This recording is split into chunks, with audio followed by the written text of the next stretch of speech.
Dobrý večer, milí diváci. Přinášíme náhle zpravodajství kvůli událostem, které se staly koncem včerejšího dne. K nám do studia dorazila anonymní videonahrávka, kde je zachycen ohavný čin. Než si však nahrávku pustíme, vydejte se se mnou do ulic, abychom si vše dali do kontextu. Dobré odpoledne, hlásím se od místní autoškoly, kde se od včerejšího dne pohřešuje její ředitel, Tommy Baron, který byl také jeden z instruktorů. Když jsme se zeptali jeho kolegů, aby nám o něm něco řekli, tak ho každý z nich popsal jako milého úsměvného šéfa, který byl lidský a chápavý. Pan Baron byl otcem malé dívky a s manželkou se přestěhovali v nedávné době z Německa. Nyní předávám slovo zpět do studia. Nyní si pustíme nahrávku, kde je hlavním aktérem pohledná žena se škraboškou a rudými šaty, díky čemuž je přezdívána jako Karmínová Madonna. Z kontextu komunikace mezi Madonou a obětí je patrné, že její čin je jakousi odplatou za způsobené hříchy. Skryli jsme některé části videozáznamů kvůli brutalitě.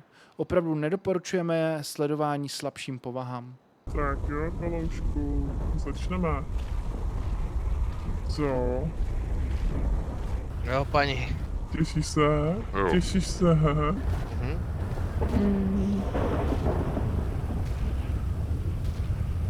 Co tvoje žena? Nebo co by na to řekla tvoje rodina? Vlastně nadšený nebyli, ale pojďme na to.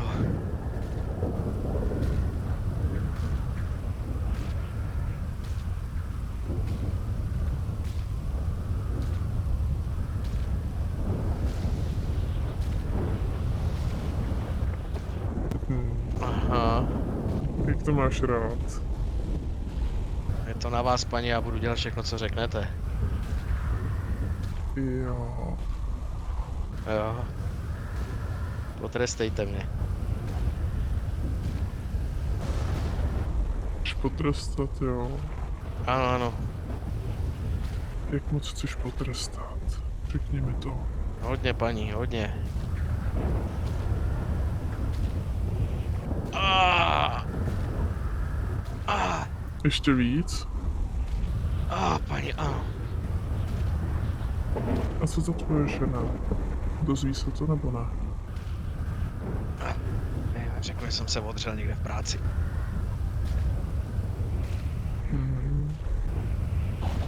A co tvoje malá dceruška? Tak ta vůbec neví, ještě ta je malá. Ale pojď, bylo to dobrý. Ty si myslíš, že jsem úplně blbá? Nebo co? Myslíš, že nevím, že svou ženu věčně podvádíš? No, Ty si Co? platíš kurvy, placený štětky. Co tvoje výsledky na HIV pozitivní v nemocnici o tom ví? Tvoje žena? co staráš, tyhle, co ty... Tak se přiznej, že svou ženu podvádíš, ty prase jedno! Co jako, nechápu, co jako, Podívej se do té kamery a přiznej, že ji podvádíš.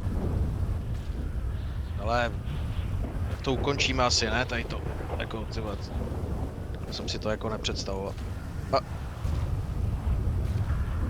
Mluv. Co jako, už stop, už na to kašlem, hele. Žádný stop, tady není žádný stop, který můžeš stopnout. Podívej se očima do té kamery, řekni své jméno, kdy ses narodil, co děláš a přiznej se k tomu, že svoji ženu podvádíš a že jsi pozitivní na HIV. Já nevím, jako jestli to tak, jak jsem si to úplně nepředstavoval, ale dobře, tak... jsem Tommy Baron. Mám manželku a OK, podvádím jí prostě občas. Pracuji tu jako ředitel autoškoly, co jako, a už teda na to kašlem, ale už stop. Já jsem to ani nechtěl. Tady žádná stopka není. Tohle je start do čisté, ty prase.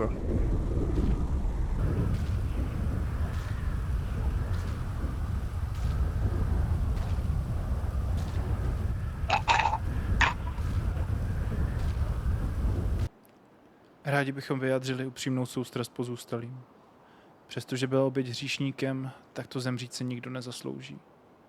Pokud by někdo měl jakékoliv informace o Karmínové Marii, obraťte se prosím co nejrychleji na policejní oddělení. Doufejme, že toto byl poslední čin naší pachatelky. Snad nevyrazí na křížovou výpravu proti 10 smrtelným hříchům. Pro Weasel News, Marty McFly.